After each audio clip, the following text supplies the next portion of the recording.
بلال رضی اللہ تعالیٰ عنہ کا واقعہ ہے. اس کو حضرت شیخ الحدیث رحمۃ اللہ علیہ نے بھی لکھا کہ جب نبی علیہ الصلوۃ والسلام نے پردہ فرمایا تو بلال عنہ نے اذان دینی بند کر دی. کہنے لگے کہ پہلے میں اذان دیتا تھا تو نبی علیہ الصلوۃ والسلام کا دیدار بھی کرتا تھا، اب میں اگر اذان دوں گا اور دیدار نہ کر سکوں گا تو یہ چیز مجھ سے برداشت نہیں ہو سکے گی. چنانچہ ہجرت کر کے شام چلے گئے. بلاد شام کی طرف ہجرت کرنے کے مستقل فضائل ہیں، حدیث پاک سے ثابت ہے. پھر اس کے بعد انہوں نے اپنی بقیہ زندگی میں صرف 2 مرتبہ اذان دی ہے.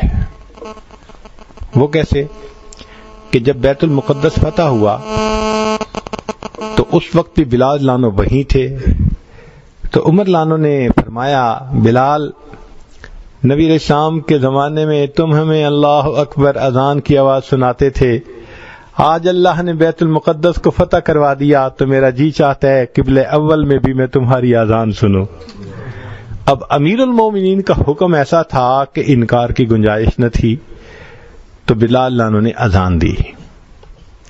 پھر اس کے بعد دوسرا موقع حضرت شیخ الحدیث رحمۃ اللہ علیہ نے اس کو لکھا کہ بلال لانو رات کو سوئے ہوئے ہیں، نبی علیہ الصلوۃ والسلام کی دیدار نصیب ہوا تو نبی علیہ السلام نے فرمایا بلال کتنی سرد مہری ہے کہ اتنا عرصہ گزر گیا تم ہمارے پاس آتے ہی نہیں.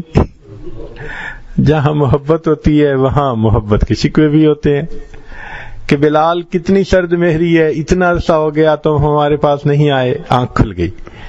بیوی کو کہا کہ ابھی تیاری کرو، میں نے ابھی رات میں ہی سفر کرنا ہے، صبح ہونے کا انتظار نہیں کرنا. بیوی نے گٹھڑی باندھ دی، وہ سوار ہو کے چل پڑے. مدینہ طیبہ پہنچے. مدینہ طیبہ پہنچ کے مسجد نبی میں حاضر ہوئے. نبی علیہ الصلوۃ والسلام کی خدمت میں انہوں نے سلام پیش کیا تو اتنے میں نماز کا وقت ہو گیا. اب جو صحابہ مسجد میں موجود تھے انہوں نے بلال لانو سے ریکویسٹ کی کہ آپ اذان دے دیجئے، ذرا ہمیں وہ وقت یاد آ جائے گا. فرمان لگے نہیں، میں اذان نہیں دے سکتا. اتنے میں 2 شہزادے آگے، سیدنا حسن لانو اور سیدنا حسین رضی اللہ تعالیٰ عنہ. اب حسنین کریمین نے بھی کہا کہ ہمیں نانا جان کے زمانے کی آواز سنا دیجئے. اب 2 شہزادوں کی فرمائش ایسی بات تھی کہ انکار کی گنجائش نہ تھی، تو بلال لانو نے اذان دینی شروع کر دی. جب انہوں نے کہا نا اللہ اکبر اور صحابہ کے کانوں میں وہ آواز پڑی جو آواز وہ محبوب صلی اللہ علیہ وسلم کے زمانے میں سنا کرتے تھے، تو نبی علیہ السلام کی یاد نے جوش مارا. مرد مسجد میں رونے لگ گئے، آنکھوں میں آنسو ہیں. اور جو قریب کے گھروں میں عورتوں نے آواز سنی تو انہوں نے اپنی چادریں اپنے سروں پہ لیں، پردے کیے اور اپنے بچوں کو لے کے وہ بھی مسجد نبی کے دروازے پہ آ گئیں کہ یہ آواز کہاں سے آ رہی ہے.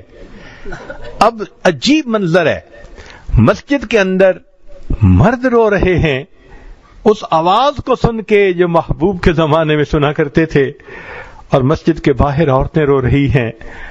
اذان تو ختم ہو گئی مگر معاملہ اور زیادہ نازک اس وقت بنا جب ایک 3-4 سال کا بچہ اپنی امی سے کہنے لگا امی اتنے عرصے کے بعد بلال لانو تو واپس آ گئے، بتاؤ نبی علیہ السلام کب واپس آئیں گے؟